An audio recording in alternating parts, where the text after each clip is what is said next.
Welcome to today's webinar.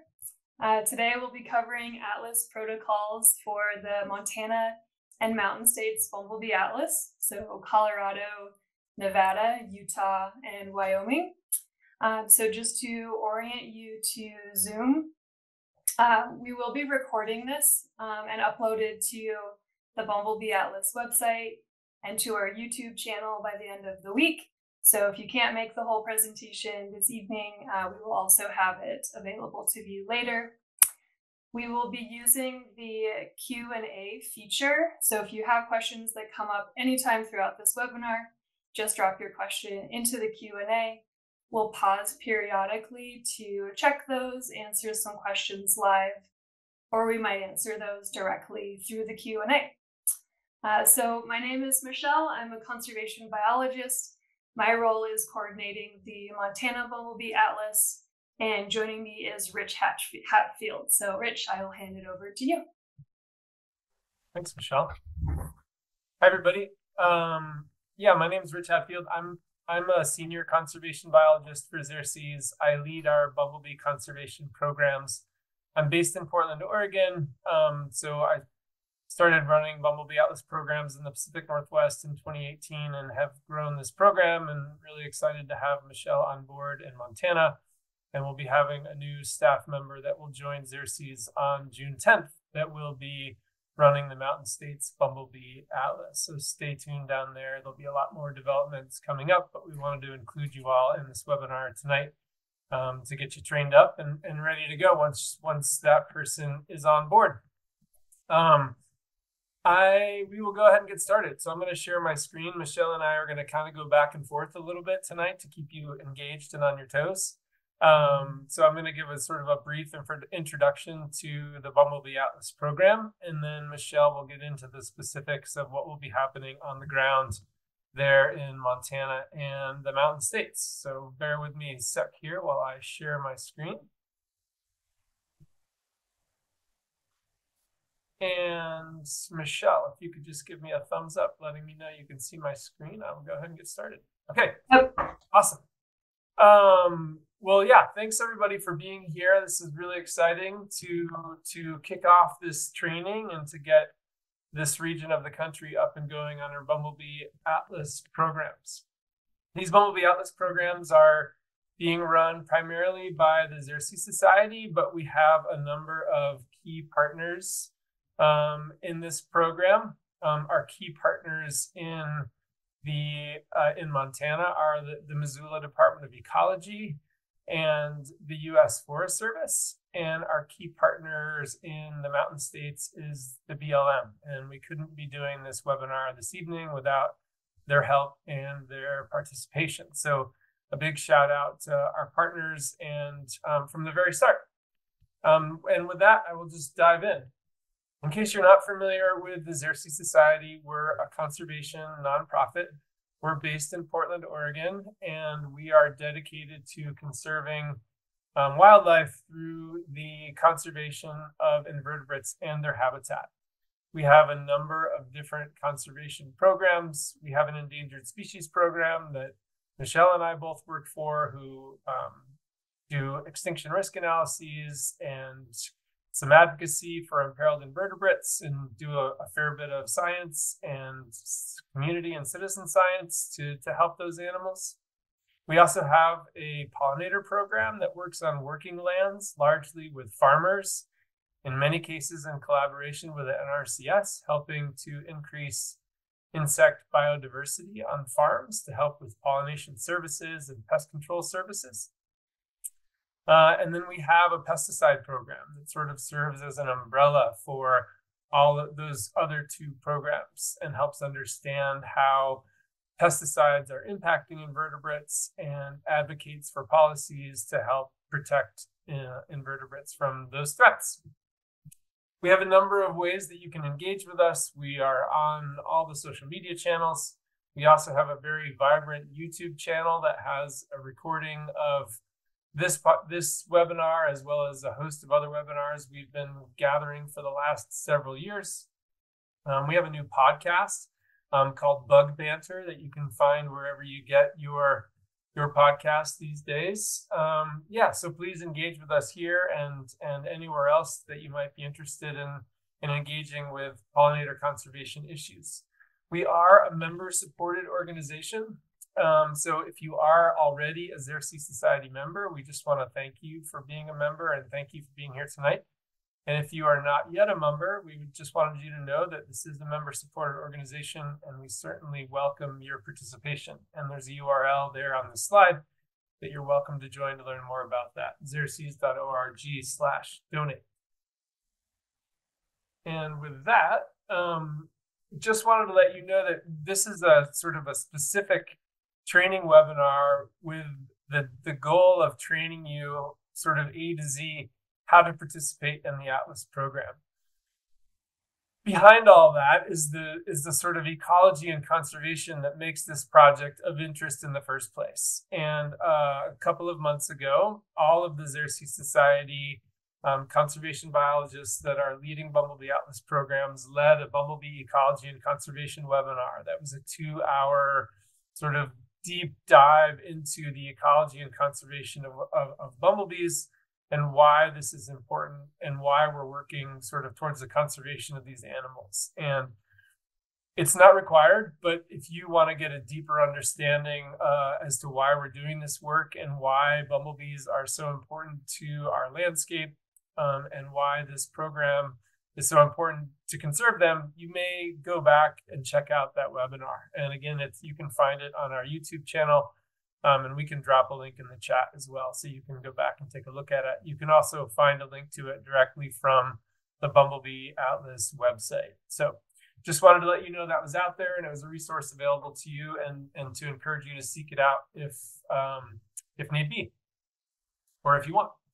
Okay, so just sort of setting the tone there. That's kind of background information. Now just sort of setting the tone for Atlas projects in general and what our goals are for 2024. The bumblebee conservation story at the Xerces Society begins kind of in the mid-1990s. There was a gentleman by the name of Robin Thorpe who was studying bumblebees in Northern California and Southern Oregon. And during his studies, during Dr. Thorpe's studies, 2 animals, the Western bumblebee and Franklin's bumblebee, basically disappeared from his field sites over the course of a couple of years. He essentially watched the rapid disappearance of these animals from his study sites. And at that time, he kind of raised the red flag and said, hey, we're losing bumblebees here in the West. And sure enough, similar things were happening in the eastern United States. And so we came up with this list of 4 species of bumblebees that seemed to be going through really dramatic declines. In some cases, completely disappearing from vast stretches of land where they were much found. The rusty-patched bumblebee on this slide is federally listed as an endangered species. It's disappeared from 90% of its former range. Franklin's bumblebee is also listed as a federally endangered species. It has not been seen since 2006. We're still looking for it, but it has not been seen in a very long time, and it is what I would call a dire situation, and has been assessed as critically endangered by the IUCN, or the International Union for the Conservation of Nature. The Western bumblebee, found throughout Montana and the Mountain States, is also highly imperiled. It has been petitioned for endangered species listing, and is currently in the process of going through what's called the species status assessment to determine if an endangered species status is truly warranted for that species. So we've been concerned about these animals for a number of years now, and trying to work on the conservation of these animals. And in the late 2000s, we started kind of a wanted campaign to learn more about these animals and where we could find them. So we developed these posters that you see here on the left, and we developed just an email address, and we had people sending us photos of bumblebees via email. And that was kind of one of my first undertakings at Xerces when I first started working here in the 2010s, was looking through these emails, identifying the photos that were sent to me, and sort of recording the positive findings that we were getting. We were getting thousands of emails a year at that time, just from this relatively sort of brief outreach that we were doing. And we were getting out of those thousands, we were getting, maybe a handful of positive hits of some of these rare species. So, we were learning a lot, but it took a lot to respond to and record all this information in our databases. So we wanted to do a better job of tracking these animals. And concurrently, I got engaged with the International Union for the Conservation of Nature at that time, and learned that it wasn't just those 4 species that were imperiled in the United States, that we had probably upwards of 12 or 13 species that were facing some degree of extinction risk, according to some analyses that I led for the IUCN. So we realized that it really wasn't just 4 species that we needed to be tracking, but we needed to do a better job of tracking all species on the landscape so we could keep tabs on them and initiate conservation. We also understood that there were just a host of threats that were out there on the landscape. There were pesticides and climate change and drought and habitat loss and disease. And all of these things were impacting bumblebees. And we were forced with, or tasked with, trying to help land management agencies like the BLM and like the Forest Service, who were coming to us and asking how to manage lands for these imperiled animals. And we realized that not only did we not have a full understanding of where these animals were living, but we didn't really have a full understanding of what we could do using evidence to conserve them. So we wanted to develop better evidence-based land management guidance to help conserve these animals. And we didn't have the data that we needed to do it. And so we had all these animals, 12 or 13 different animals that were in need of conservation attention, without necessarily the best understanding of what to do about it, and not necessarily the best understanding of which ones needed the most attention. Since that time, all of these animals have either been federally or state petitioned for endangered species listing. And so now it's not just the Xerces that's deciding sort of how to triage these animals and their conservation needs, but the Fish and Wildlife Service and other federal agencies are also tasked with how to triage and help manage for these animals, and wanting and needing data to do it. So back from that Wanted campaign, one of the things that we learned was that community science works. We found that our volunteers, trained with a little bit of knowledge and given a camera, could go out and take pictures of animals and help us learn where these animals were on the landscape. In fact, our community scientists were able to detect these animals in places where professional scientists had not. And that is not to disparage the professional scientists out doing this work. It's just to say that having a few people on the landscape doing surveys at a few places is not nearly as effective, in some cases at least, as having hundreds of people trained and with their eyes out on the landscape in hundreds or even thousands of places on the landscape.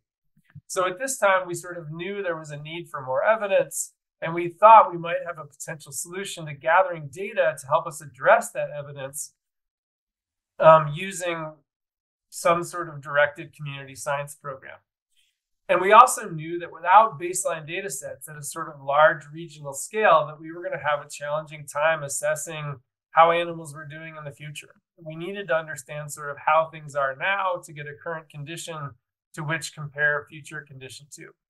And this is Robin Thorpe here on this slide, who I mentioned earlier, who was collecting that baseline data in Northern California and Southern Oregon, and documented the loss of the Western bumblebee and Franklin's bumblebee. But we realized just having that at a few sites just wasn't enough. We really needed to get this at a large regional scale so that we could, have an effective snapshot in time of how these animals were doing and get a good baseline data sets. And most people don't really think about this when they think about wildlife conservation issues. Most people are familiar with like mammals and birds, where we have really good sort of population level data for most of those animals. We understand their life cycles. We sort of understand, where they are in the landscape, what the reproductive rates are, and what we can do about it. We're decades behind that with invertebrates and bumblebees. And so what we're trying to do now is play catch up. And so what we did at that time is we schemed, how could we gather this data across a large spatial scale to help us get the information we need to develop the evidence-based management guidance we're trying to develop. So we started this program in the Pacific Northwest called this Bumblebee Atlas Project that you're all now about to embark upon, where we took the 3 states, Oregon, Washington, and Idaho, and we divided them up into equal area grid cells, approximately 50 kilometers by 50 kilometers. And we went out and we led workshops like this, and we trained people and we encouraged them to go out and collect data with the goals of better understanding where all species were on the landscape, to learn about habitat associations, and then to apply that back to land management and give guidance back to the folks that are managing our large open spaces. So the goal was to try to recruit volunteers to go out to each grid cell, each of the nearly 600 grid cells in these 3 states, and conduct at least 2 surveys in these grid cells so that we could get a clear picture across the landscape. And what you can see here is over the course of the last 6 years, we've essentially filled all the information gaps, and we've done what we set out to accomplish. So on the left here, you can see these are all of the data from the Pacific Northwest Bumblebee Atlas Project. Every square you see is a place where someone has conducted a survey, and everywhere you see a colored dot is a place where someone has detected a bumblebee. And so from this map, you can now not only see sort of where we found bumblebees, but you no longer have to assume that bumblebees are absent. You can now look at some of those areas in southeastern Oregon or southern Idaho that have a lot of empty boxes and say, well, gosh, it's not that X or Y species isn't there or may not be there. We can actually know with confidence that someone has gone out there and spent, an hour looking for bumblebees and hasn't found them. And that information, from a conservation or extinction risk analysis perspective, is really essential. We need to know that information. And so I don't want to, just to compare that, if we didn't have this directed program with these grid cells where we were directing people to get outside of population centers and outside of transportation corridors, it would probably look a whole lot like what has happened more on the right. So on the right is iNaturalist data, where people are just submitting data as they travel about. And you can see from this map that what iNaturalist is doing is largely mapping, population centers. You can see the Puget Trough, where Seattle and Olympia are. You can find Portland and Salem and Eugene on here, and you can find Ashland, and you can find Spokane and Boise. But outside of that, with the iNaturalist map, things get really sparse, and we're not learning a whole lot what's happening in our wild natural areas. And from our conservation perspective, what we're really interested in is how are these animals doing on Forest Service lands? How are they doing where we have more natural habitat? In cities and in transportation corridors, those are filled with a bunch of non-native plants, which isn't going to help us develop land management guidance for our natural areas. So we needed to do a better job. And you can see if I throw the surveys on top of the iNaturalist map, you can see that by directing people into a program and setting out grid cells, that we can really change the pattern at which we collect data. And this is the goal of the Atlas, is not only to change the pattern of where we're collecting data, but then also to systematically collect the data so that we could repeat this effort at some time in the future and, be able to see how things have changed over time. And so, 6 years after we launched this program, we're now at a state where we have, almost 45,000 observations of bumblebees. We've gathered, 3,500 surveys that have happened across the landscape. We know so much about the habitat types that these animals are using. We've learned that the plants that they're using. And so we've built these dashboards now that are in the hands of land managers and people that are making decisions, and getting this data out there in the hands of people that are using it. We've also developed species profile pages where you can go in and look at a particular species and learn about, what we learned about that species over the last 6 years. There's dashboards for each of these individual species, so you can see which plants they're using and habitats they're found in. You can learn about their phenology and their elevation profiles, all in their species profiles. So again, we're getting the data back into the hands of people that collected it, and then also to the people that are managing the land so that they can effectively use it to make conservation and management decisions.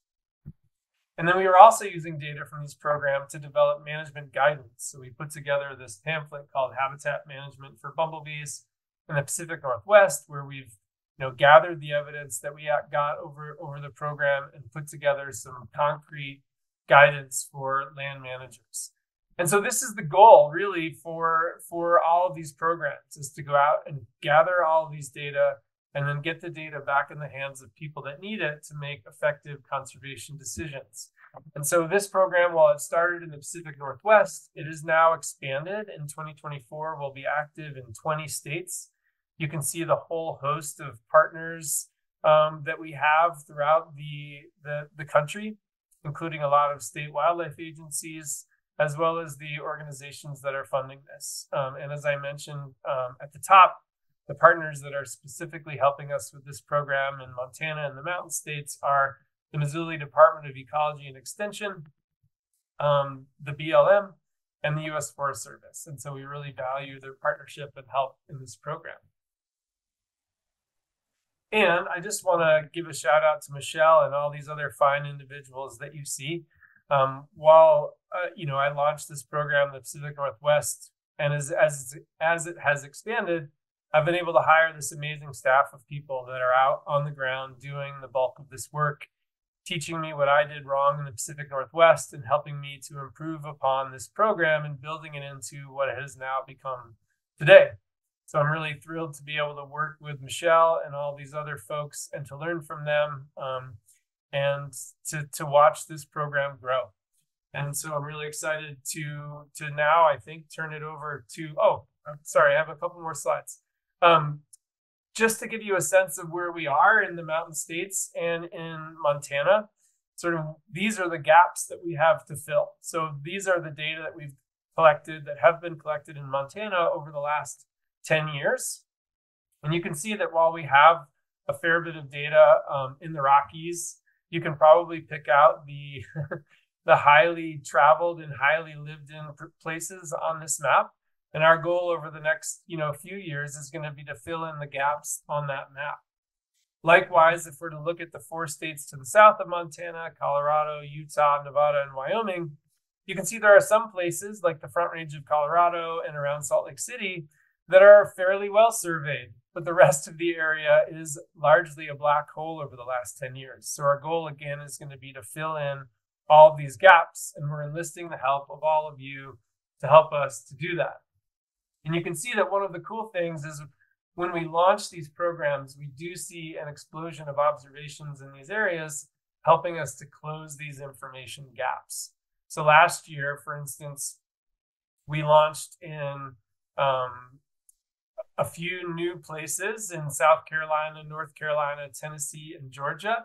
And you can see that from this map that we had a large, expanse in their participation, and we expect to see more next year, or this year rather. And likewise, we expect to see, Wyoming, Montana, Nevada, and Colorado, and Utah to also grow on this chart and see an explosion of observations in those states as we launch these programs. Montana and the Mountain States are a biodiversity hotspot for bumblebees. They thrive in our higher elevation and our higher latitude climates. And so there's 29 species known to Montana and 32 species known in the 4 states to the south there. So that's the vast majority. There's maybe 46 or 47 species in North America. So the vast majority of the fauna is in the states that we'll be surveying. So we'll learn a lot. This is kind of where east meets west. And so you get a whole host of species that are, in the plains to the east of the mountains, but also up in the high peaks of the mountains, you get some unique species as well. So a really unique biodiversity hotspot where we stand to learn a lot over the next few years. And so our goals for the next, for this year at least, are to start filling in these gaps. We've now established the grid cell map for Montana and the Mountain States. You can find this on our website. And the goal now is to train individuals like yourselves, to encourage you to get out there and adopt some of these grid cells, and then to get out there and conduct surveys likely and hopefully recruiting some friends along the way and letting them know about this program so that we can help it grow and fill in all those information gaps like we did in the Pacific Northwest. And I think with that, I am now going to turn it back over to Michelle and to let her take you through how to do this. Yeah, thanks, Rich. And I have heard from some folks that Rich's mic is really quiet. So I apologize if my voice is very loud to everyone coming on. Yeah, Rich, maybe you can investigate your mic while I talk about how to participate. So let me just share this. Rich, can you stop your screen share? And can you see the Bumblebee Atlas page? Okay, awesome. So yeah, I just want to share with you all how to get involved in Montana and Mountain States. So kind of the one-stop shop for information is this Bumblebee Atlas website. So if you go to bumblebeeatlas.org, you'll see this page, and I just wanted to walk through kind of a couple places to look here.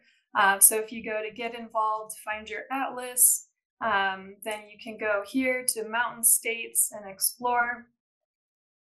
This website will be updated regularly throughout the season. So as we're getting this project launched, we have a lot of resources that we'll be putting up here, including the recording of this webinar later. So if you look at the resources tab, we have so much information about permits, online training, equipment, print materials, photography tips, survey protocols, identification resources. So I just really encourage you to get familiar with this website. Check back often because we will be updating this. And then I will give me 1 second to switch over.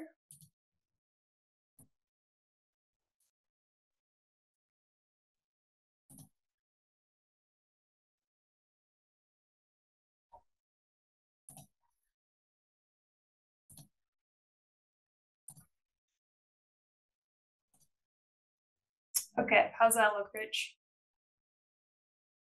Cool. Okay. So the first step to participate is adopting a grid cell through the Bumblebee Atlas homepage. We want you to conduct at least 2 surveys between June and August. Your adoption of that grid cell is really a commitment that you plan to go out and conduct those Bumblebee surveys.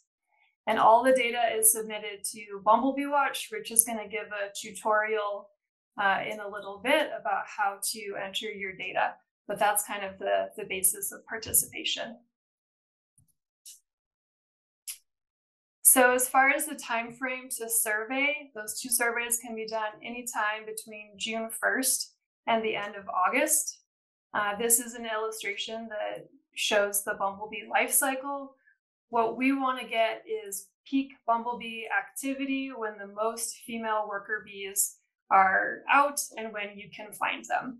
And so optimal conditions for surveying include warm temperature, 60 to 90 degrees, low wind, and no rain. So pretty nice conditions for getting out there. Where you choose to survey is up to you. So within that grid cell, it's a 50 kilometer by 50 kilometer grid cell. So pretty large area that you've adopted, but you select a hectare size area within that grid cell. So a hectare is about the size of the inside of a track. So you want to find a location that has flowers and kind of plan your adventure within that grid cell. Sometimes you have an area planned out, it doesn't quite go as planned, so maybe choose a few different locations to go to survey. So private property is an option to do surveys. So this is the situation where you might own property with lots of flowers, or you have permission from a friend or family member or someone in the community. But it's very important that you must have permission to survey on this land.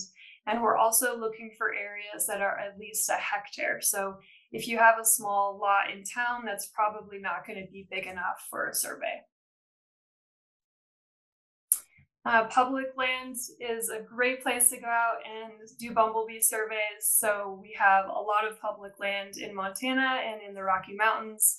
And we'll talk about permits for public lands. So in Montana, since we're partnered with the Forest Service, we have no permits required. That is true for wilderness areas as well. For Park Service, I have a permit pending in Glacier, so you can just check the website for updates on that. And BLM, no permits required, but they have requested that you place a little placard on your dashboard. That will be included in your participant handbook that will go up on the website before June 1st. And in Mountain States, partnered with the BLM, so no permits are required for BLM lands. And we have some permits pending for the Park Service. It's just really important for this project to respect private property. So sometimes you might be out on a survey following the flowers, and just make sure that you are looking at land ownership and that you're not crossing private land that you don't have permission for. If there's ever a scenario where it's in question, you can just leave the site immediately, and if someone is saying that you're trespassing, then just honor that.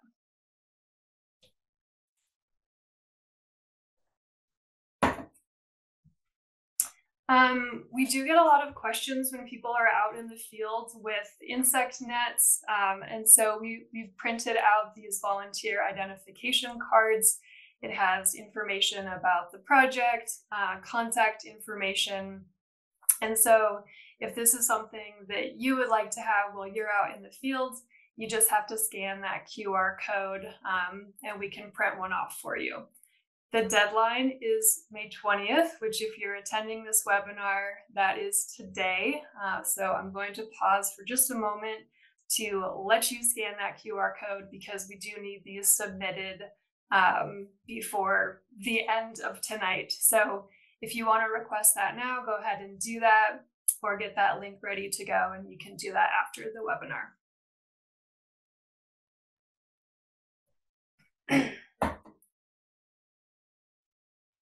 Okay, so survey components, we have two different types of surveys.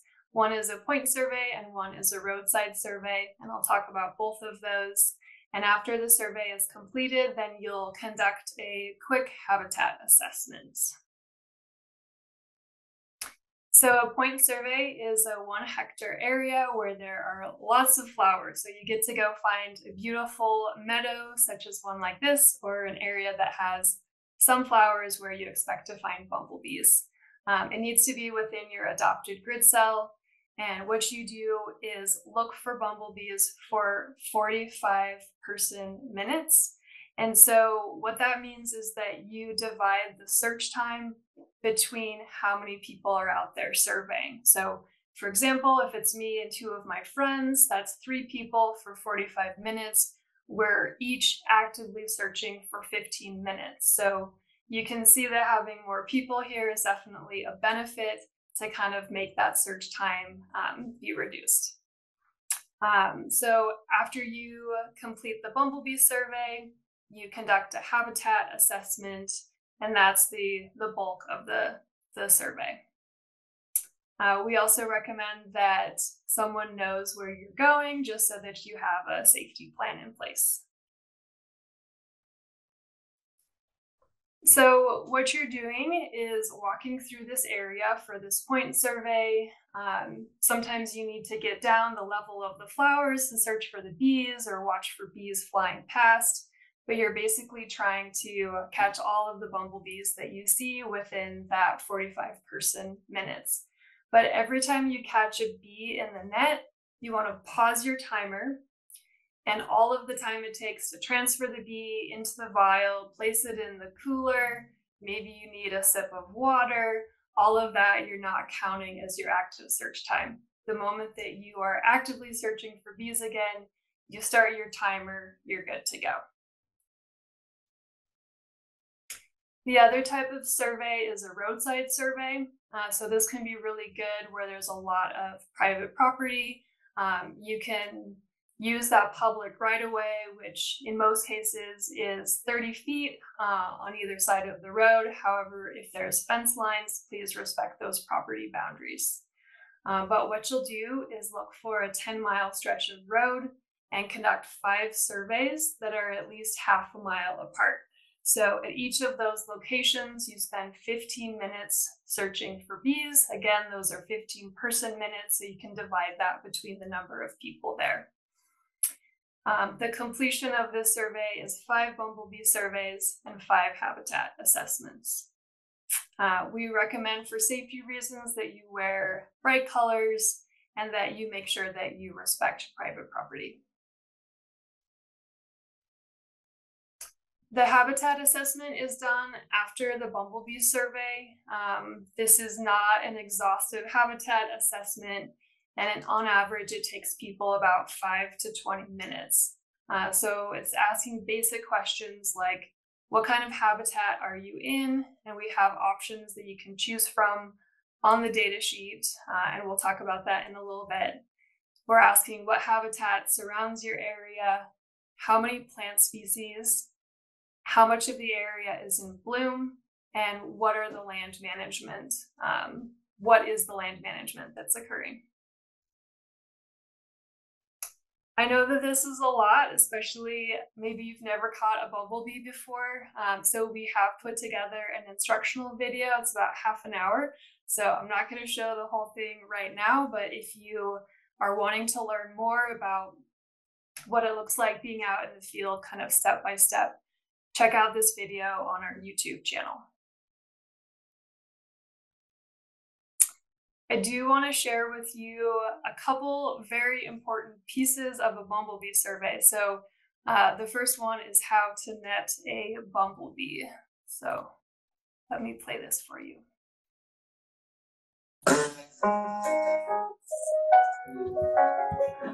When you're out collecting your bumblebees, you want to make sure you're doing it carefully, but you also want to make sure you're doing it with a technique where you're actually going to be successful in capturing the bumblebee. Now, the best way to do it is to come from the side. You'll actually sweep over the tops of the flowers, but the most important part is to make sure you follow through and have the net droop over the side of the rim, and you can actually flip it over a third time so the bee can't escape. And another way, you can come from below the bee if the flower is kind of drooping, and you can come up. But again, you have to have that follow through where you flip the net over the top. Another way, if you're feeling a little more timid about sweeping really hard, is bees tend to fly up when they try to escape.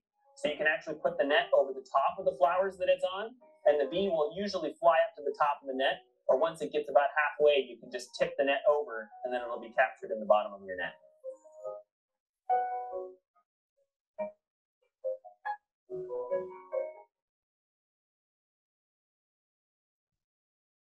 What the video didn't tell you is absolutely how much fun it is to catch bumblebees in a net. So this is something that takes a little bit of practice of technique. But you get the hang of it pretty quick, and you'll probably miss a lot of bumblebees too, but that's okay. The next thing that I want to share with you, let me go back to this, is how to, sorry about that, how to move a bumblebee into a vial.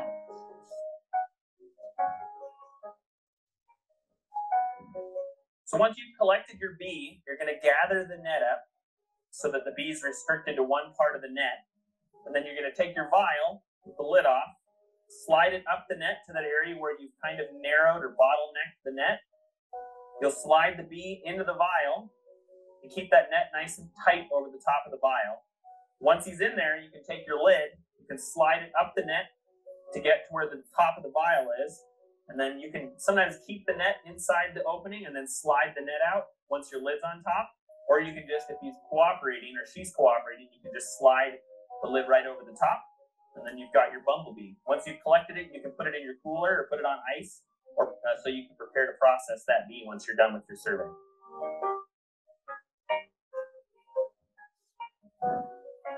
Once you've collected your bee, another thing that's helpful to do post-processing is to collect a flower that you collected the bee on Then you can pop the flower into the vial with the bee you collected on that plant. So when you're processing the bee later, you remember what flower it was collected on.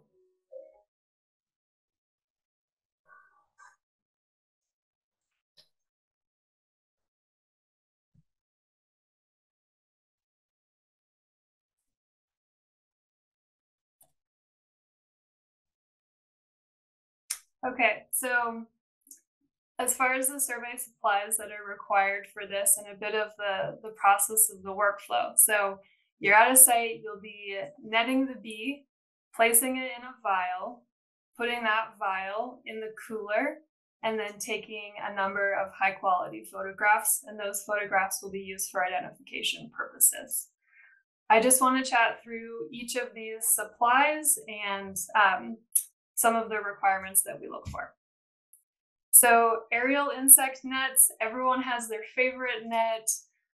We recommend a few suppliers, so forestry suppliers and home science tools have really good nets. We just want you to make sure that the hoop that you're using has canvas, a canvas hoop and a mesh net. You want the net to be see-through so that you can see where the bee is and how to get it into the vial. Some of them have canvas nets and you do not want that. When you're out there swinging the net, getting a lot of bees, you'll probably get a lot of seeds, especially later in the summer. So just make sure that you empty out your net so that you're not transporting seeds. Vials that we recommend are anywhere between 30 milliliters and 50 milliliters. You can also be creative about using pill bottles or glass jars, things that you might have laying around the house. And we recommend about 20 vials per survey. Those can be reused, so it's just that's the number that you want to bring out with you at one time. It's really important to sanitize nets and vials between each site. This is to avoid the spread of disease. We want to help protect these bumblebees and not harm them anymore. So you can wash and dry your nets and vials completely between these sites. We have some recommendations on this in the equipment page, but generally we recommend a diluted bleach solution, alcohol wipes, or soapy water. And make sure that you avoid using products with fragrances or dyes. For coolers and ice, we've found that crushed ice works the best, but you really can use a lot of different options.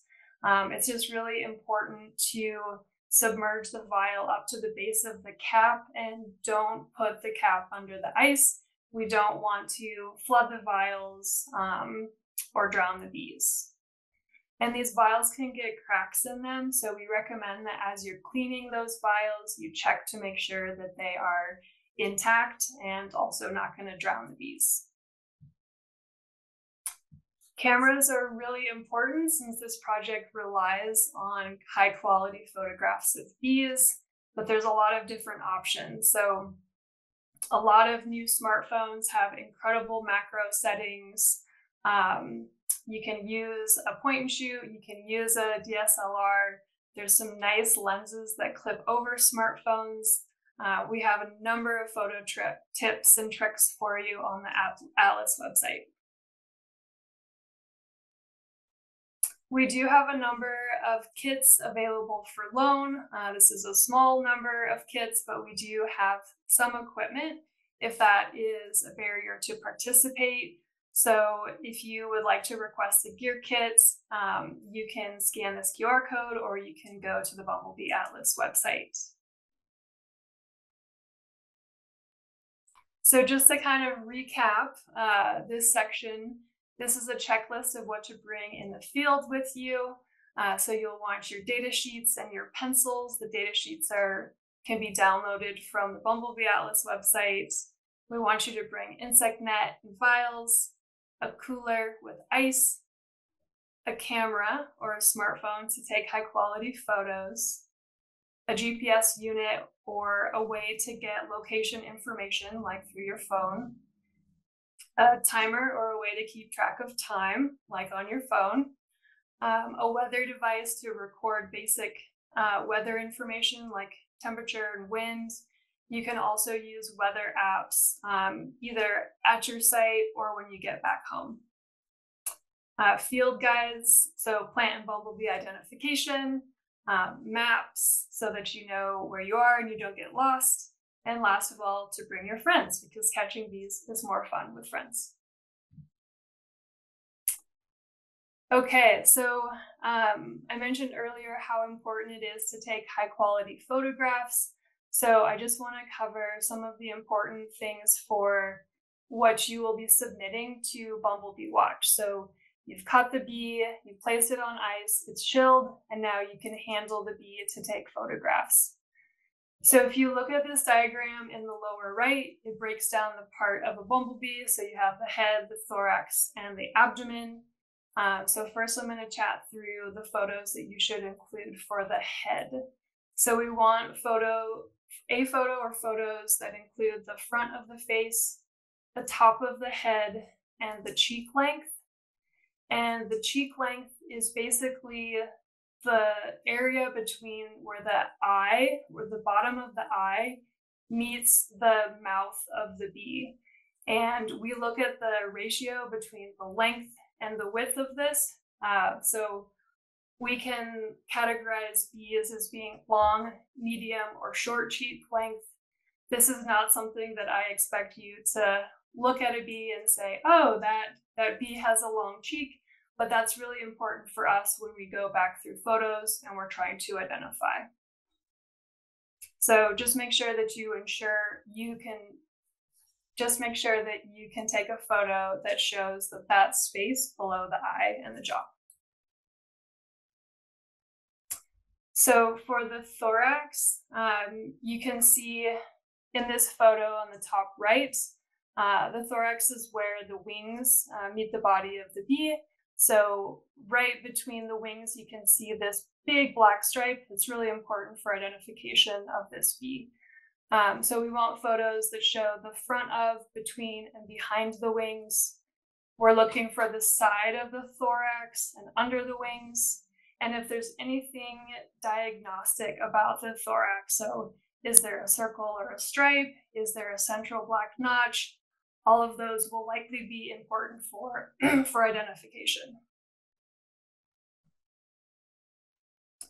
And if you look at the abdomen in this diagram here, the abdomen is broken into segments called tergites, or we shorten it T1 through T6.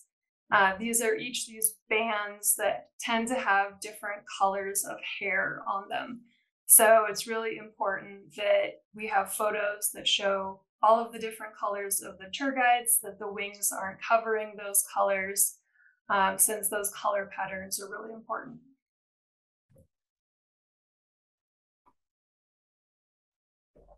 Just going to share a couple of photo tips. This one is obvious, but make sure that you check the photo to ensure that it's in focus. We always want you to look at the photos in the field so that once you let go of the bee, you have the photos that you need. You can adjust the lighting of photos once you're back home, but we recommend to check the lighting in the field. It's a little bit easier and takes less time if you have good lighting of the bees. And so this one on the left is a little bit dark, kind of hard to tell the coloration of the bee. The image on the right is exactly what we're looking for. Photo on the left is a little overexposed. Photo on the right is what we're looking for. Okay, so when a bee goes on ice and it gets cold, it tends to curl up. And so we recommend taking photographs of the bee on its back. This photo on the left is the bee curled up, and you can't really see all of those facial features. So if you flip the bee over, you can get really good photos that way. And this is a sad photo of a bee that got wet in the vial. We hope that you avoid doing this. It's just really important to make sure that the vials are sealed and that it's not getting submerged underneath the cap. So As I mentioned earlier, it's really bad for the bee. The bee can drown, but it's also really hard to identify bees when they're in this state. If this happens to you, you can kind of gently dry the bee with your shirt or something like that, and then just let it dry off in the sun. Another tip is that it's okay to handle the wings of the bee. A lot of times you'll need to kind of adjust the location of the wing so that you can get really good photographs. And these photos have these photos have fingers in them, and that's totally fine. We don't mind seeing photos of people's hands. We would rather see, we just want to make sure that we can see the whole body of the bee. So what this person is doing is completely proper. It's not going to hurt the bee to do this. And it's also important to not take photos of the bees while they're in the vials. There's often a glare, and we just can't get high enough quality photographs to be able to identify them. Size is really important for identification. And so we have data sheets on the Bumblebee Atlas website that you can download. This is called the Extra Bumblebee Data Sheet, and it has the grid on the back. So we highly recommend that you take photos of the bees on the grid so that we can understand the scale. An organization of photos is really important.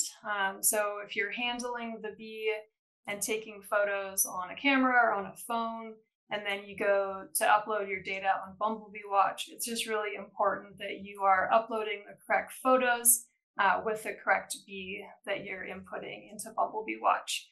So people are really creative about ways to do this. This photo is showing a numbering system where they have a card that they take the photo of the bee with the number, but you can also write down, if you're using your phone camera, you can just go in and edit and draw over the number that you're using as well. So in this data sheet on the right, it has photo numbers, so you can say, this is the bee, these are the photo numbers, maybe it's your digital camera, phone photo numbers, or any other ways that you decide to keep track of which bee. So this training online is everything that you need to be set up for success as a volunteer. However, we highly recommend attending a workshop or a field day just to practice the protocols, ask questions while you're in the field. And so we have 2 workshops coming up. The first one is June 1st in Missoula. Next one is in Bozeman, June 15th. And then we have a number of field days scheduled, which are shorter days, getting people to get out there and practice those protocols. We will have more events scheduled. I know that Mountain States events, we don't have any scheduled yet, but check back at the Bumblebee Atlas event page and we will have a number of events posted there. Okay, and next I want to hand it over to Rich to go through Bumblebee Watch and the best way to submit your data.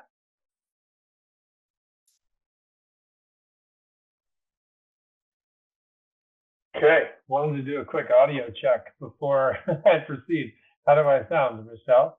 Yeah, that is better. Okay. I can hear you. Yeah. Okay, good.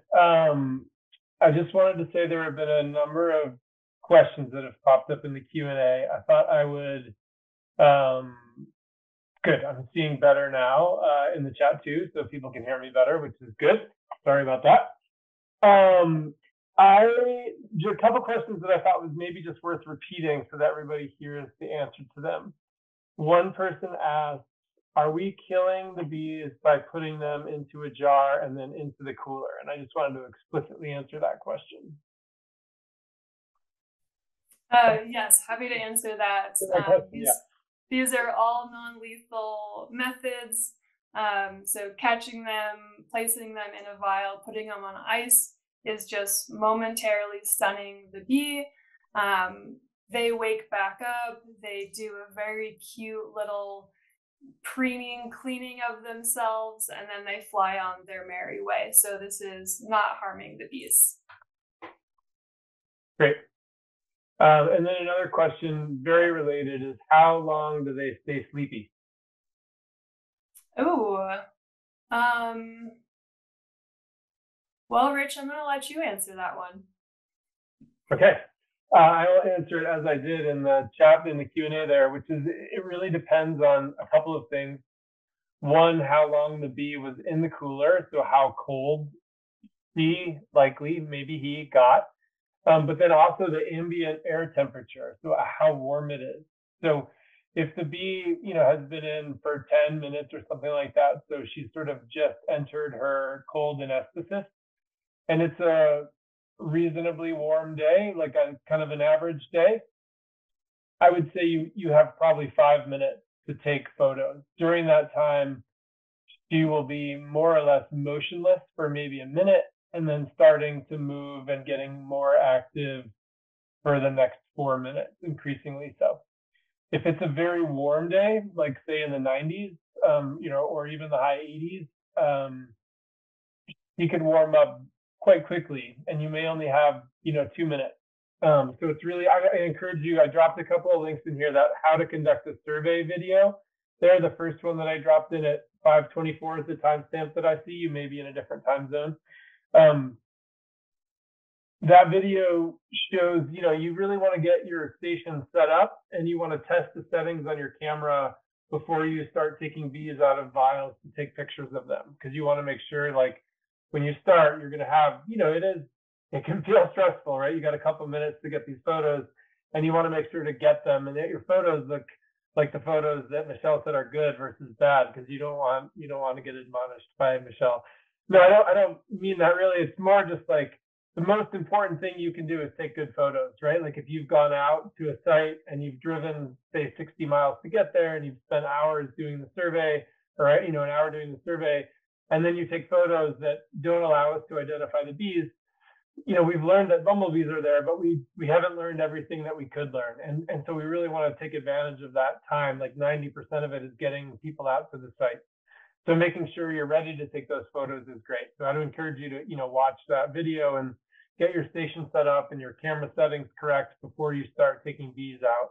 And it's also a good idea, like there's nothing wrong with practicing this in your backyard. Like go in your backyard, bring your cooler and some cold beverages, grab a couple of bumblebees off of flowers, and just practice and see how much time you have. And it's totally reasonable, and you'll get good at it quickly.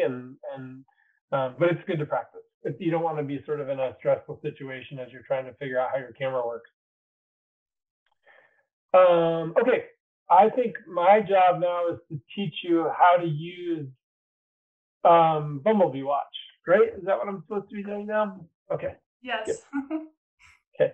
I'm gonna. It looks like a bunch more popped up in the Q&A there, Michelle. So I'll pass it over to you. I'm gonna start sharing my screen here. What I'm trying to do is I'm going to try to share two windows next to each other. Michelle, would you just let me know if you can see Bumblebee Watch plus the data sheet? Yep, looks good. Okay, great. All right. So some of you may be new to Bumblebee Watch. Some of you may already have accounts. If you're new to it, then great. You can just go to the site and register. If you're old to it and you've been here before and you're coming back, we've launched a brand new website this spring. So it's totally revamped. There's a whole host of new features. It's more easy to interact with, and I think better overall feature set and more user-friendly. But if you haven't used the new website yet, you're going to have to reset your password when you get here. So you'll just go up to, in the upper right, instead of your account, it would say sign in. You go to sign in, and then you just click the reset password button. You enter your username, or better yet, don't even enter your username because it's case sensitive and some people have forgotten theirs. Use your email address and you'll get your password reset sent to you, and you can reset your password and then access your account. And then you can come explore all the data and see all the data as it comes in. And another way, you can also use Bumblebee Watch to find out good places to go do surveys, find out where bumblebees have been seen or where bumblebees haven't been seen, and find good areas to go do surveys. But when it comes time to submit your data, what you'll have is you'll have your data sheet with you, and then your photos will be organized somehow on your camera. And so normally the first step that I do is I take, the photos from my camera, and I put them into a folder. I put each survey into its own folder so that when I'm adding my photos or adding my data, I can just go one location, and it's fairly easy to just drag and drop things into the form. And what you'll find is that the data form on Bumblebee Watch should more or less almost exactly match your data sheet, and you're just going to go field by field. And so I'm just going to run you through a quick demo of what this looks like.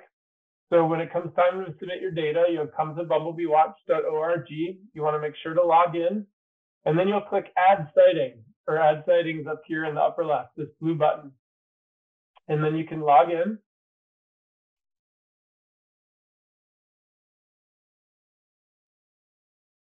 Sorry, I thought I was already logged in. And then what you're going to do if you're submitting a full survey, so if you've gone out and you've conducted a full survey, you're going to choose Bumblebee Atlas here on the right-hand side. So this is going to have all of the fields that you need. If you open up Bumblebee Watch, you'll notice that there are only a couple of fields here, and it won't match your data sheet, okay?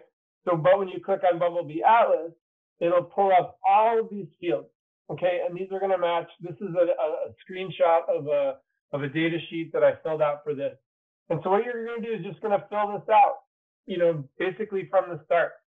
So first, if it's the first time you've gone to a location, it's going to be a brand new location, and you can choose add a new location. You can give the site a name. In this case, I called it Workshop Demo. And it has a latitude and a longitude. And I wrote those down when I was at my site, and I can just type them right in here.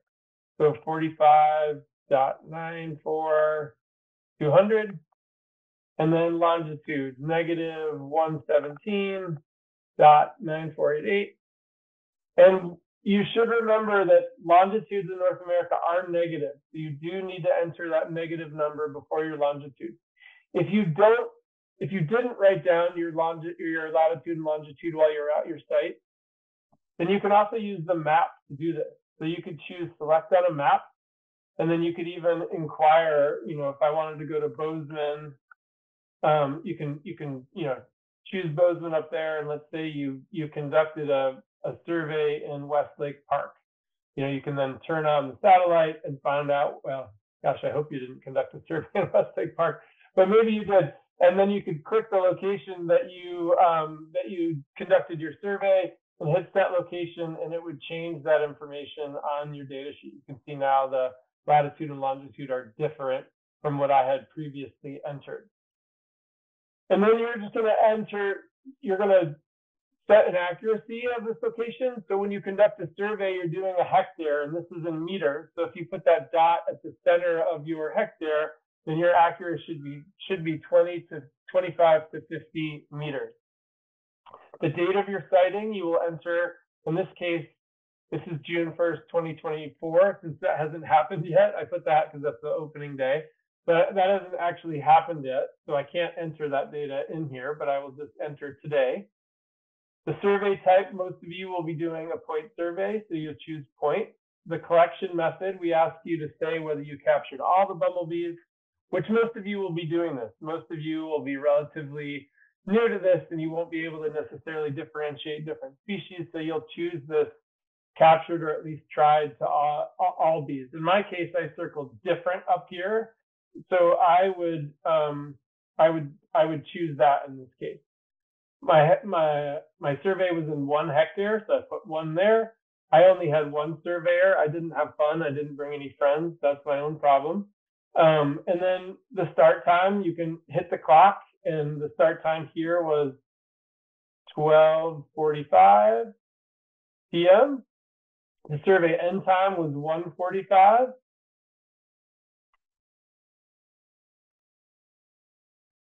So you just enter this information, and you can see that my whole survey here took an hour, right? But that's because I was pausing my timer when I was catching my bees or getting a drink of water, right? So while the entire survey time was more than an hour, my survey length in minutes was actually 45 person minutes. Remember, that's important. We want to actually record in that box, the survey length in minutes is how long we actually looked for bumblebees. And then you can enter the weather information. It was this day, it was 63 degrees Fahrenheit. The cloud cover was 15%. The wind speed was 4 miles an hour, so 0 to 5. I didn't put any weather notes this day. The habitat of my survey area in this case was grassland. So I choose grassland there. And then the surrounding area you can see over here is grassland and then shrub. So I choose grassland and then shrub. I didn't enter a tertiary or a third types of surrounding habitat, which is fine. You're just going to do the top 1, 2, or 3. And then I'm going to say how much of the survey area had flowering resources available.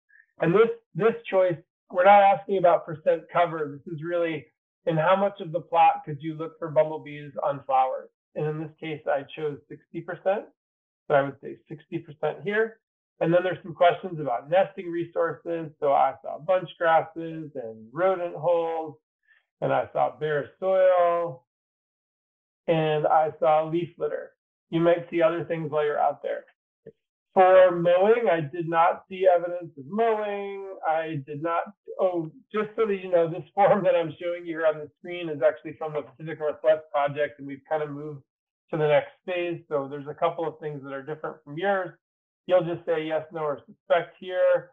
So in native grazing and then agriculture, I didn't see any agriculture, no insecticide, no herbicides, no evidence of fire. And then I did see 11 honeybees. Again, this form is a little different than yours. You'll just note whether you saw any or you suspect them. And then you will say how many species of flowers that you saw. In this case, I saw 3 species of flowers that were blooming. And then it opens up these plants where you're actually going to enter the different species of plants on the back. So then I turn my data sheet over, and this is where I have the different plant species. So the first plant species I saw was Potentilla. So I can enter Potentilla. The second species I saw was Lupinus. And the third species I saw was Pedicularis. And so I do the best that I can there. If I can only get the genus, I only get the genus. If I can get the species, all the better. In this case, mine was not a volunteer effort, so I'm going to leave these all blank. I type my name in here, signing this, and hit submit, and then it takes me to book. So what this is telling me, I got an error because I already have a site named Workshop Demo. So in this case, if I have a site named Workshop Demo, I would go back to my old location. This is telling me I should have one of these. So I can go to my old form and I can choose Workshop Demo instead. Okay, and then I should be able to proceed once I do that. Oh, great. That's just what I want to have happen on the live demo. Okay, so this is where you'll get to next. Once you've entered all of that information, it comes here, and now I can, if I want to, or normally this is where you would add your bumblebee observation. So in this case, I didn't observe any nests. I'm just going to add a sighting. So I click add a sighting. And so this is where I then go back to my folder. And you'll see for my first bee, which I saw, which was Bombus occidentalis, I collected 9 photos of it, B1 through B9. So I'm going to go back to this folder here, and I'll pull it on the screen. And here are all my photos. So I can't upload all of these. I can only upload 5 photos. So I'm going to look at these as I upload them. So there's one that's a profile. Michelle told me that was a good photo to include. It looks like if I include that photo, I'll be able to see the cheek length. So I'll include that one. This one looks like I could see the abdomen, the tip of the abdomen. So I'll pick that one. And then let's see, this one gives me a nice view of the thorax. So now I can just take all of those and drag them over onto the website. And as soon as you drop them, they will start to upload.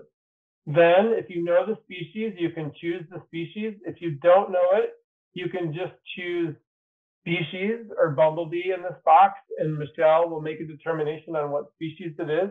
You're welcome to guess. You don't have to be right. All you have to do is take pictures. But if you want to try, you can try. We also have this identification tool, so you can click on that and choose the different face characteristics, thorax characteristics, and abdomen characteristics. And as you choose those, so if it had a black face, let's say, and then yellow in the front, and then the abdomen had white on it, you'll see that it'll narrow your choices, and then you can just select that species, and it will enter it into the field here.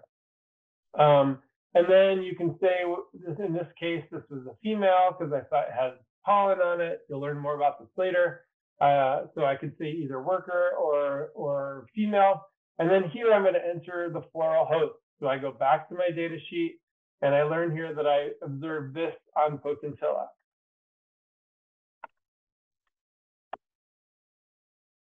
And if I had any notes or floral host notes, I could add them in here.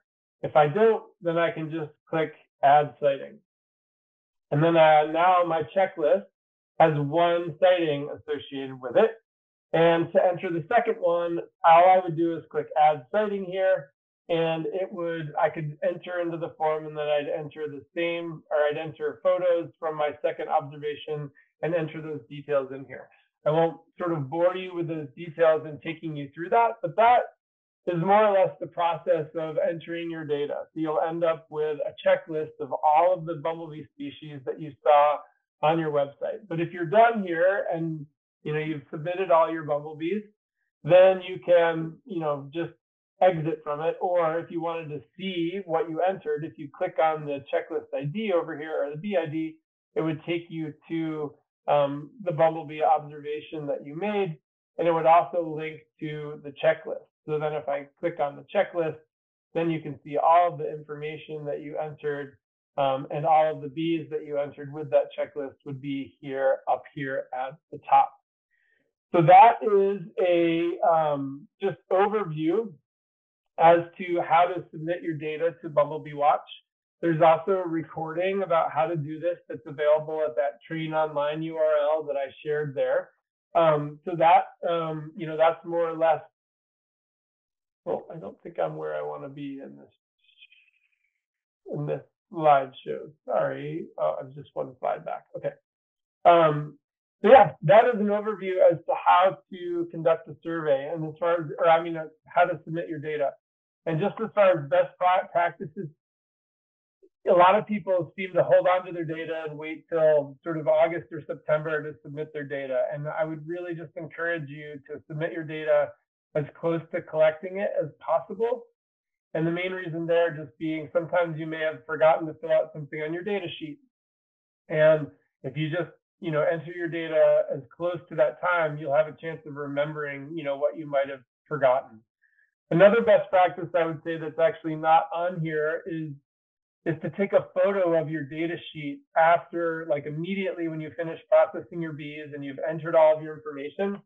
I like to take a photo of both sides of my data sheet. And that way, if I lose my data sheet, at least I have a photo of it and I can look at it when I'm submitting my data. And that's a good record to have, a good backup to have for your paper data sheet. We also want to keep a good record of which photos go with each bee, so make sure to fill that part out carefully when you're entering your data. And then, we don't need to see every single photo of the bee that you took. Include the best in-focus ones you have that show the features that Michelle told us we needed to include when we submitted our data. And those are really the best practices for submitting your data. And if you have questions, Michelle or I are always available as resources.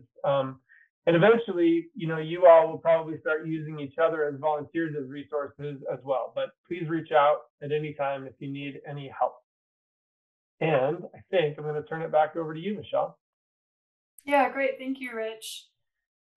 We do have a number of questions in the chat, and we will answer some of them more towards the end of this training. But I did want to clarify something that keeps coming up a number of times, and it's about identification of bumblebees and identification of flowers. And so we have participants who are interested at many different levels in bumblebees and plants.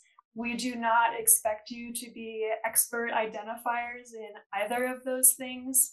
And so Bumblebee Watch has a really good identification guide where you can search based on some different criteria.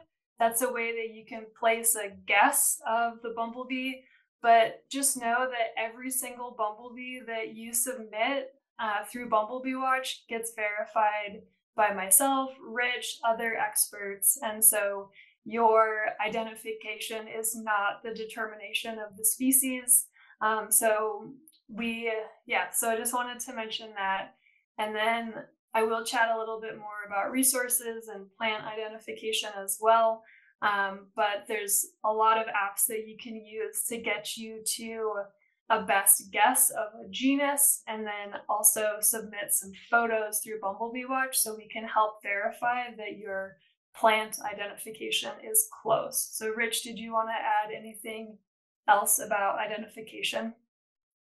Yeah, not really. I mean, you covered the basic points that I would repeat, which is, one, that we don't need you to be a bumblebee expert. We just need you to take good photos. Like, I can't say that enough times. Like, if you can take great photos, or even mediocre photos, really, but just take good photos that allow us to identify the bees. And we have a team of taxonomic experts that can identify like 90. Our research shows that we can identify the species, about 95% of the species, with accuracy. So take good photos. You can look at learning how to identify bumblebees as a benefit of this program. It's an educational benefit that you can get along the way, and you can see whether you've improved over time by tracking your progress in Bumblebee Watch, etc. But it's not something that you need to know how to do. We really just need you to take the photos. That's the most important part. And then, as Michelle said, there's a lot of resources to help you identify plants, including like native plant groups that are out there where you can submit a photo and they can help you at least identify a genus of the plant.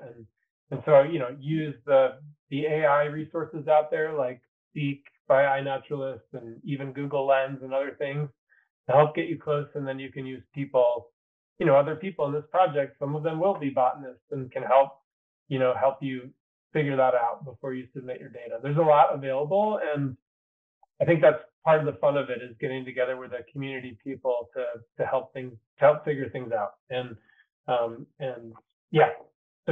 Sorry, I probably just repeated everything you said, but I do think it's all really important to say, and so hearing it twice, I guess, is good. So sorry. Yeah, no worries. I'll share my screen once you stop sharing yours. Done. Okay, lovely. Thank you. Okay, so that's a great segue into the next section here. This identification section that I'm sharing with you is not how to identify all 30 odd species of bumblebees that we find in this region, but this is mostly how to know that you have a bumblebee in the net that you're going to take photos of to submit to Bumblebee Watch. So I'll chat through just kind of how to know that a bumblebee is a bumblebee, some identification features to look for, and then I do have a few species that I will share with you. Okay, so we get to do a fun poll. So of these 8 photographs, how many photographs are of bees? So let me launch this poll. So how many bees are pictured on this screen? You have the option of 1, 2 to 3, 3 to 5, or greater than 5.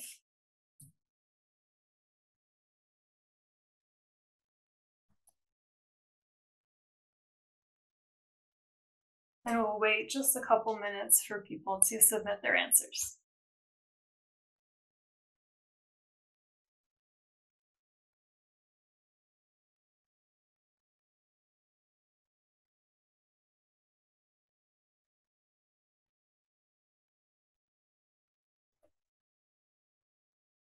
Okay, so I think we have a number of answers here.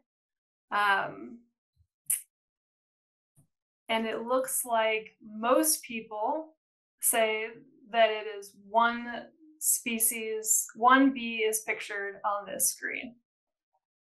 Very close tie to 3 to 5. So we have a lot of bees or only one bee. And the answer is that this is the only bee on the screen, really highlighting that there are so many bee mimics out there in nature, a lot of fuzzy-bodied insects, and it can be really tricky to identify a bumblebee as different from something else. So if you have the poll still up on your screen, you can just exit out of it and it'll get out of the way of your screen.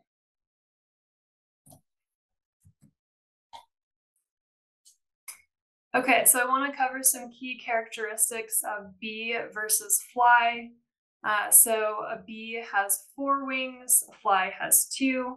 So if you look at the photo in the top, you can see the 4 wings. The front wing is quite a bit larger than the hind wing, so just know that that tiny wing might be a little hard to see while it's flying, but if you have it in the net or on ice, you can usually see the difference of the wings. Bees carry pollen loads, flies carry little to no pollen. Bees are hairy typically, flies are typically not hairy. And if you look at the antenna of a bee versus a fly, this is really important too. So bee has a long antenna, a fly has a short and stubby antenna. The biggest giveaway for me of a bee versus a fly is to look at the eyes. So flies have these huge bulging eyes near the front of the head. Bees have smaller eyes on the side.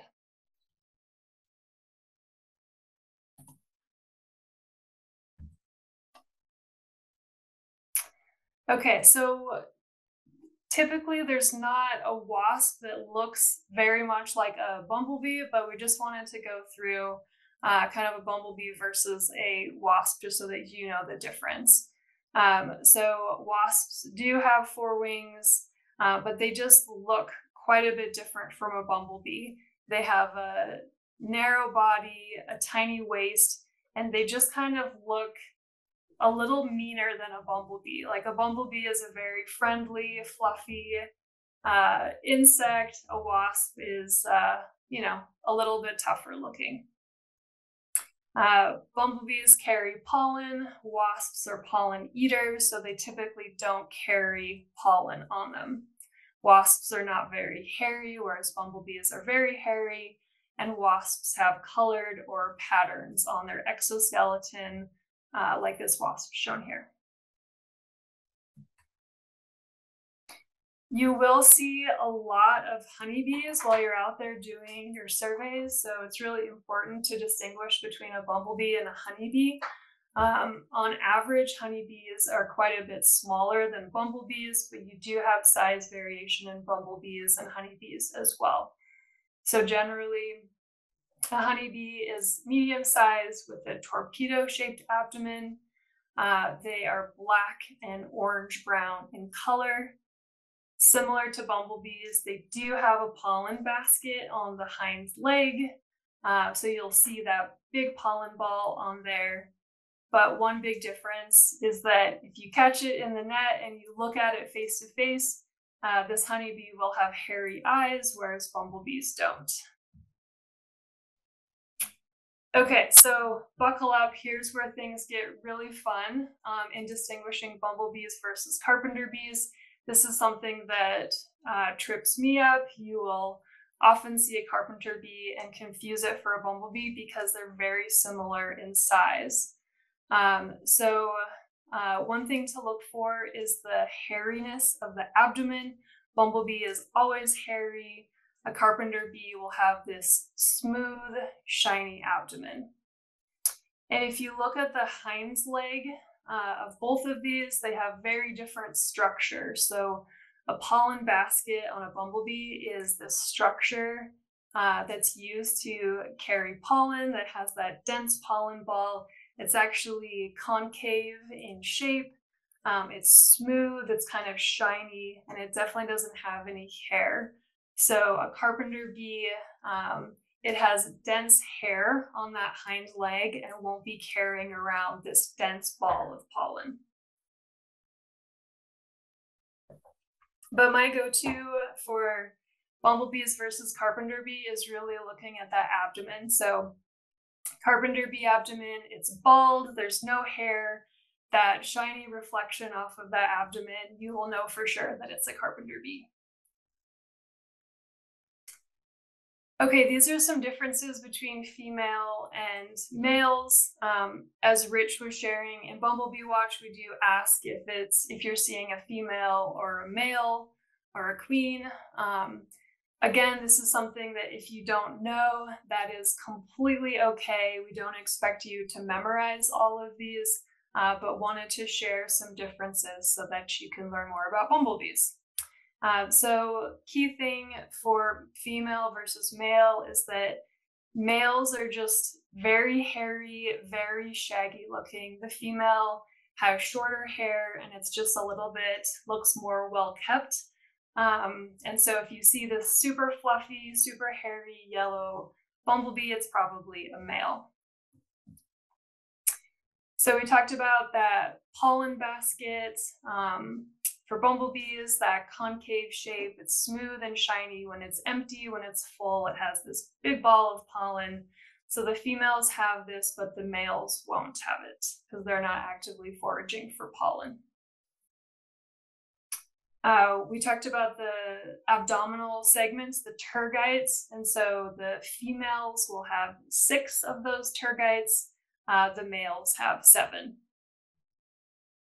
And if you get really up close and personal and you look at the antenna, you can actually count the segments. Again, this is not something I expect you all to be doing on a regular basis, but the female has 10 antennal segments and the male has 1 more. So he has 11 antennal segments.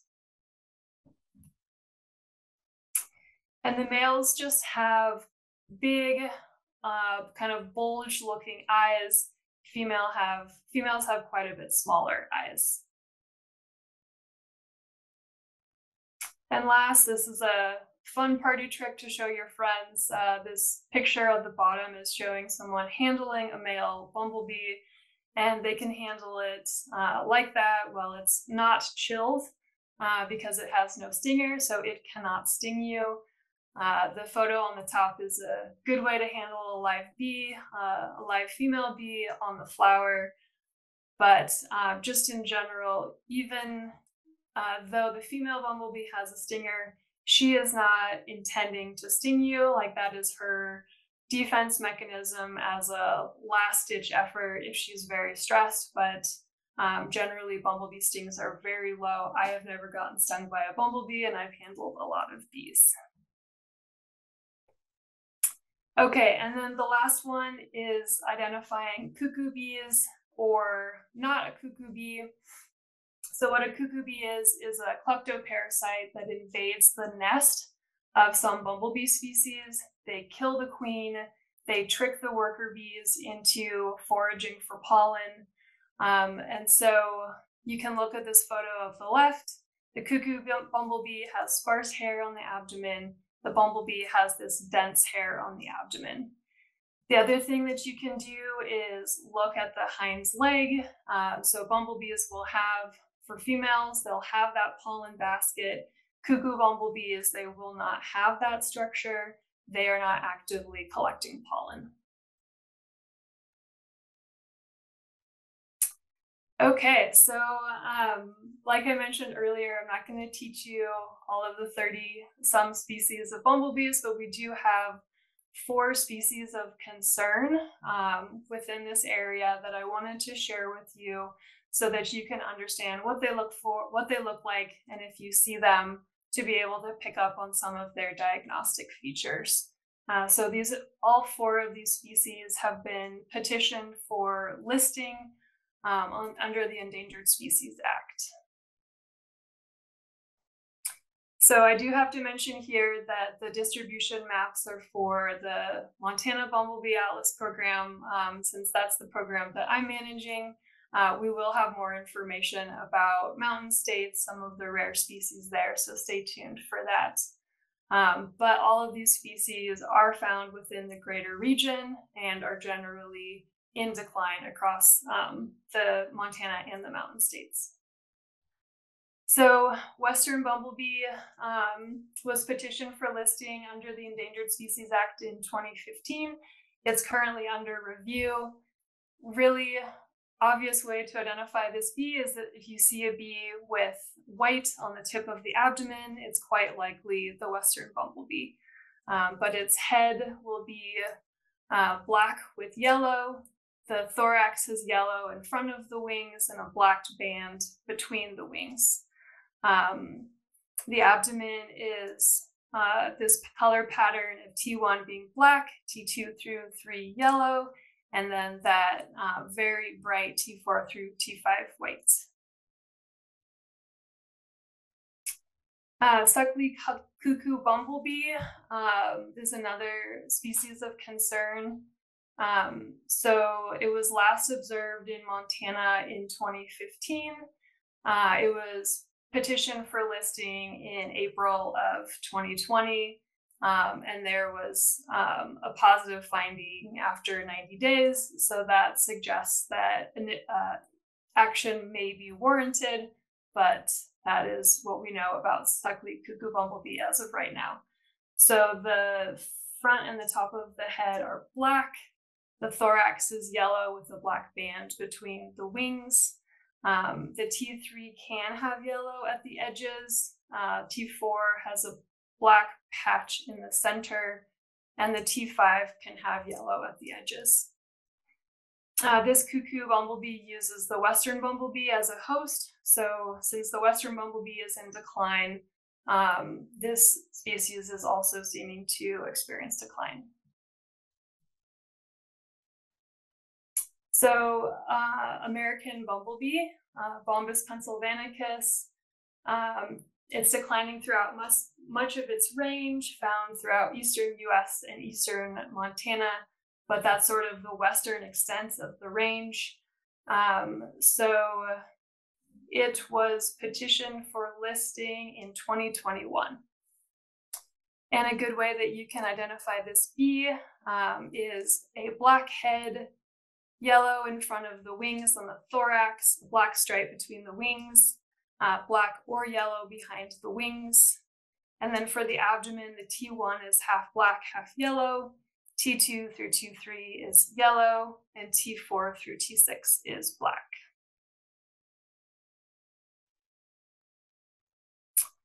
The Morrison's bumblebee, you can see from this map of Montana, there is one single observation, and this became a state record as of a couple weeks ago.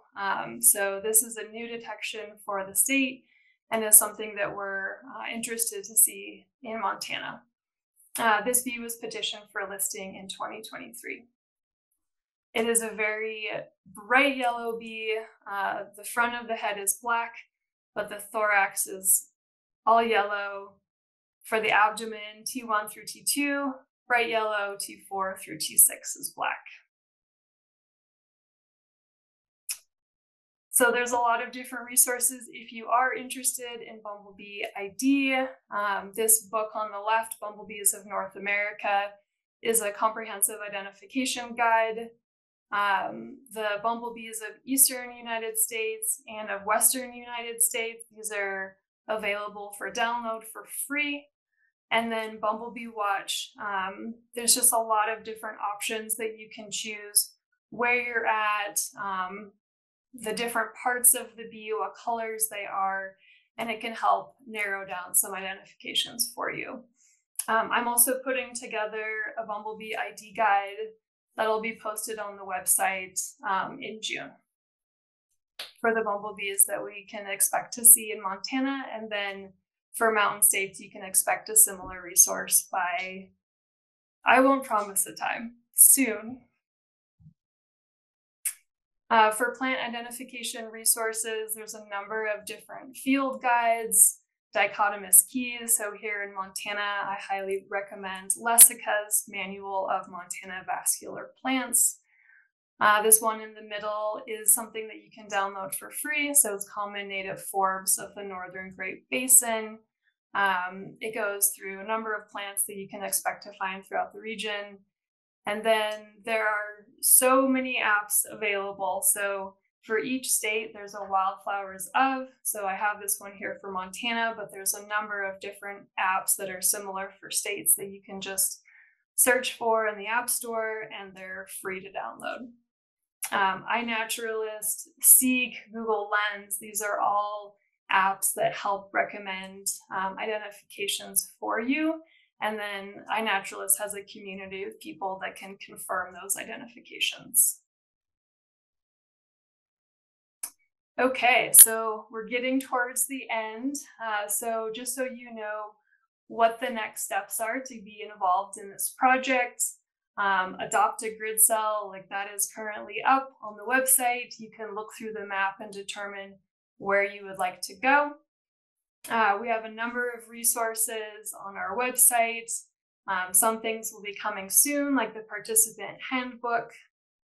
You can think about the gear that you're interested to purchase or request to borrow. You can start planning where you want to go, where some of the places are maybe that you've always wanted to visit in Montana, and now you have a good excuse to take an insect net and go for an adventure. And since this project is new, we hope that you'll spread the word. We hope to really get a lot of information, and we rely on people like you to help fill in this data. So if you want to learn more, if you want to get practice, we do have these workshops and field days that I mentioned. Really encourage that as a way to meet a community of people who care about bee conservation and really get hands-on experience.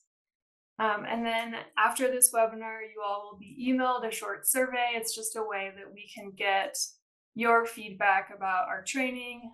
So anything that you would like to provide as far as feedback is welcome. So with that, I will end, and Rich and I can answer your questions.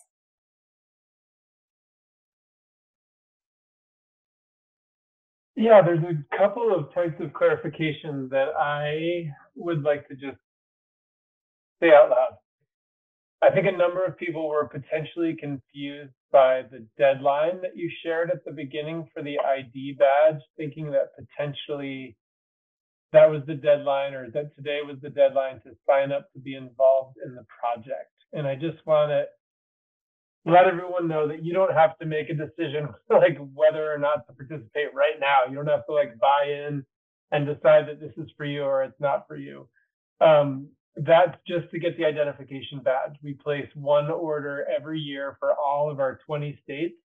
And this just happens to be the last online workshop that we're doing. So this is like the date, so we can get the badges in the hands of people by around June 1st, so they have them for the start of the season. So apologies for any confusion there. We're not trying to pressure you into making a decision. You know, take your time, rewatch it if you'd like, and you know, come to an in-person event. And if you're skeptical, and then you know, then you'll get the bug and you'll you'll join. But yeah, no rush, no deadline to decide. You know, like take your time, learn more about the project, engage, explore, and we're here when you're ready. That's one piece that I would just wanted to share with other folks. And then there was one other piece that I wanted to. A lot of people have said, you know, I'm not sure that I feel comfortable doing this. How do I get hands-on experience? And I just wanted to let you all know that Michelle will be doing a tour of Montana this summer. Some of those dates are announced and on the website. And we would encourage you to come to the in-person event. There will be an in-person event in Missoula and in Bozeman in the next month or so. Those dates and registration is open for those. We would encourage you though.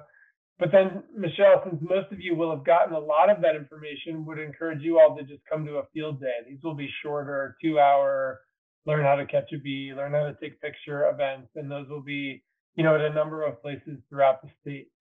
For those of you that are in Colorado, Wyoming, Nevada, and Utah, I wish I had more details to share with you. The person that we hired into this position is a school teacher, and she asked for permission to finish her school year with her students. and we have honored that choice. And she will be starting June 10th. And she's super excited to get rolling and to interact with all of you and to schedule the event. And she will also be doing a tour of those 4 states, and there will be in-person events in all 4 of those states this summer. So stay tuned for those. I wish I had more to announce now, but we wanted to get the best person for this job and not necessarily work on a specific timeline. And I think that we've done that. So I've just asked for your patience for that person to join us. She'll be on board in about 20 days. So thanks for your patience and understanding there. Stay tuned for the website. Make sure you're signed up for the e-news list. And if you have questions in the meantime, would encourage you to just send an email either to me, and I'll drop my email in the chat here, or to the general Bumblebee Atlas website, or email address.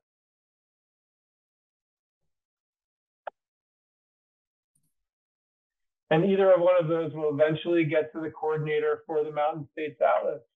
And again, I'm sorry that person isn't here. I know that they would also like to be here, but it wasn't in the cards for right now. But that person will be doing another one of these in June, and we'll be doing in-person events throughout the 4-state region. Yeah, so I'll go through a couple other questions here. Will the recording be out before June 1st? Yes, this recording of this webinar will get posted to the website likely by the end of the week. It will also be included in a follow-up email to you, so you'll have access to that recording. Can more than one person adopt a grid cell? The answer is yes. Currently, I will not be putting a cap on grid cell adoption unless I see a stack of people who are all adopting the same grid cell around major urban areas. But for this first year, we really want people to get excited and go out and get data on bumblebees. And so, yes, we can have more than one. I think in other states, they put a cap at 5. And so we'll just have to see how many people sign up and if we get close to that.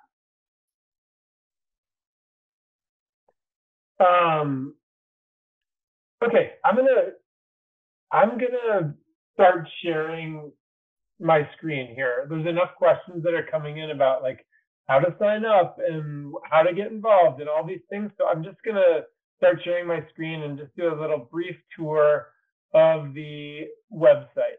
So Michelle, can you just let me know that you can see the my screen? Yep. You should be seeing the Mountain States Bumblebee Atlas. Okay, Yep. So if you go to bumblebeeatlas.org and then choose this Get Involved and go to Find Your Atlas, it will take you to all of the Atlas projects here. If you choose the Mountain States, it will take you to this page.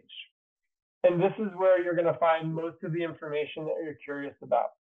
If you are not signed up for the e-newsletter and you haven't gotten newsletters yet, this is the form that you would fill out right here. This is the Bumblebee Atlas interest form. If you fill this out, answer what state you'll be participating in, your email address, give us permission to contact you, you'll start getting our e-newsletters. If you are, I saw someone was interested in the survey kit. If you go to the bottom of this page, this is where you request the gear kit. So this says request the gear kit. You click on this button right here, and it will open a form, and you fill out that form, and we'll work with you to get you your survey kit. So those are some basics. Here are the data sheets that you might need are also on this page. There will be a participant handbook that will appear on this page. Okay, other ways to get involved. If you go to Adopt a Grid Cell, okay, this is where you're going to see all the different grids that we showed you in the beginning. So if you scroll down, you'll see this map. Okay, this is where we have all of our projects are on this page here. If you click Mountain States or Montana here, it will zoom into those locations. And this is where you can see the different grids. So you can also, let's say you're in Livingston, or actually let's say you're in Grand Junction, Colorado, because we've used Montana too much tonight. So let's say you're in Grand Junction. If you click in there, it'll zoom in and show you that Grand Junction is in CO40. So if you want to adopt CO40, you would say, hey, I want to adopt CO40, or maybe you live in Grand Junction, but you want to travel down south. These look like fun mountains to go chase bumblebees in. That's where I would want to go. So maybe you want to adopt CO51. So you find the grid cell that you're interested in adopting that's close to your address, and you can type your personal address in this box if you want as well. And then you go down to this page right here, right below that, which is another form. Again, you're going to fill in your name and your zip code. You're going to put in your Bumblebee Watch username here. So we ask that you've signed up for a Bumblebee Watch account first, your email address, and then you select in which cell or which state you're adopting a grid cell. So if you choose Colorado here, then it'll bring up the Colorado grid cells, and you go down to CO, I can't even remember what I chose before because I'm talking and chewing gum at the same time, but let's say it was CO42. So you'd go and you'd choose CO42, and then you'd fill in the details down here and then hit submit at the bottom. And then Michelle will get record that you or whatever person is the coordinator in your region will get information. You'll get a confirmation email, and that should come almost immediately, which will give you more information and resources to get started. So that's where you would adopt a grid cell and sort of officially say that you want to be a volunteer in the project. That first form I showed you on the last one was just that I want to receive e-newsletters. This form here says, I'm in. I want to go catch bumblebees and share them with Xerces and help them develop evidence-based conservation. So those are kind of the main things that you'd find here on the website. We've then mentioned the events page a number of times. So if you click events here, you'll see this is at the top here is where we list our webinars. And on the bottom here is where we list all of our in-person events. So you can use this to find, again, we're in the process of just putting these together. So a lot of them are not on the map yet, but you can see that there's, these two events, one of them in Missoula and one of them in Bozeman. And this will tell you, you click down here and the registration will pop up.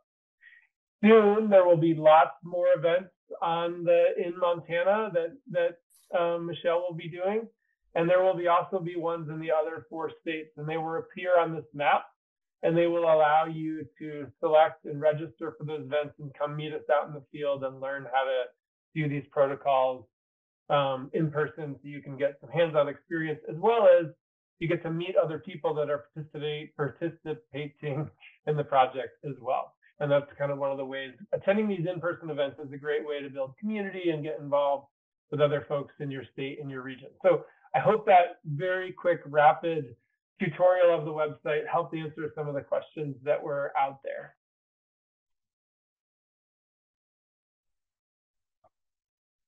Thanks for clarifying that, Rich. Yeah. I got booted off temporarily and my Q&A disappeared, so you'll have to read off the remaining ones. Okay. There was a question about whether there's a contact for Colorado, and there will be. I don't feel comfortable announcing who it is because they haven't started working for Xerces yet, but for now, send an email to me or to the Bumblebee Atlas email address, and those are both still in the chat, so you should be able to find them there. There is a grid in Utah. There's another question there. Yes, there's a grid in Utah. Hopefully I just showed that and you should see that.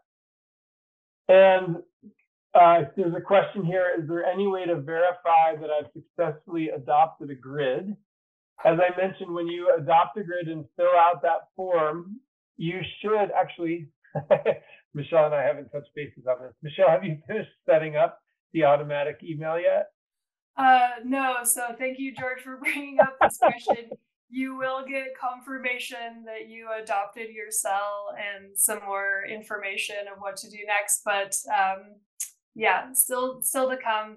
So the technical launch of the field season is June 1st. So you can go ahead and adopt a grid cell and start planning, and that confirmation email will come.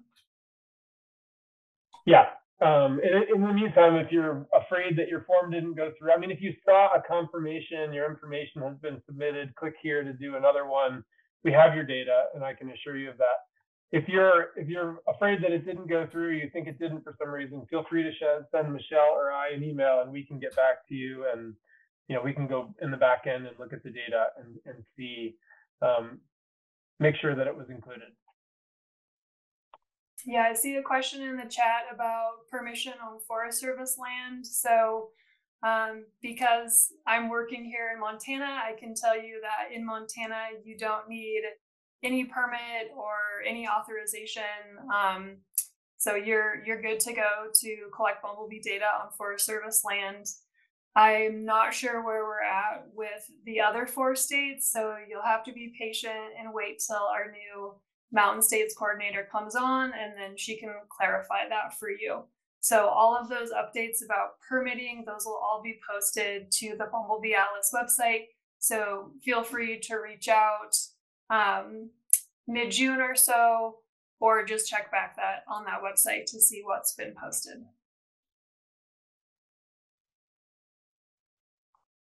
Connie has a question here. Is there a way to see which grids don't have anyone who have adopted them?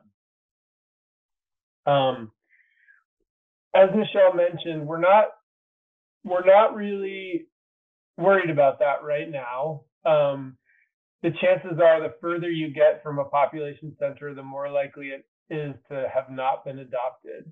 But this kind of the goal for 2024 is to just get people interested and engaged. And if that means we get a lot of surveys in a fewer places, that's really okay.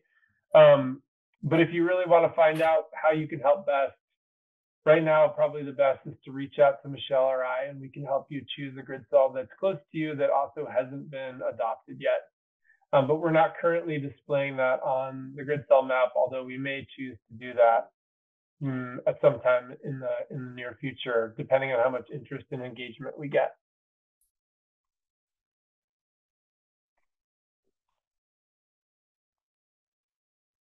I think that's the bulk of the open questions.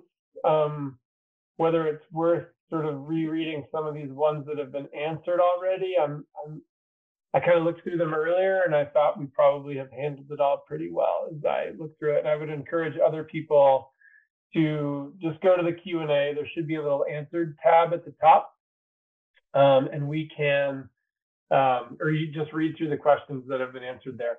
And one of the things that we'll also do is when we post this to YouTube, in the show notes below it, we will include links to PDFs of the Q&A. So the answered questions will be in there, and any questions that come up, you can go, or that you think maybe were answered that you want to see in the future, we'll link to these Q&A later as well, so you have the written questions to them.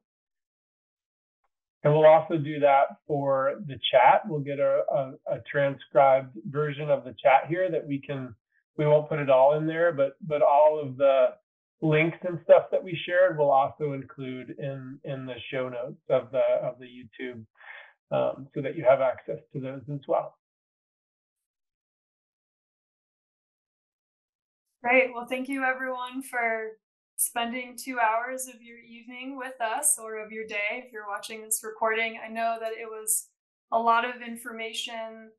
We expect you to have questions. I'm here to answer those, so please feel free to reach out once you've reviewed materials, once you start getting things together to start your bumblebee surveys. But we really couldn't do this project without you.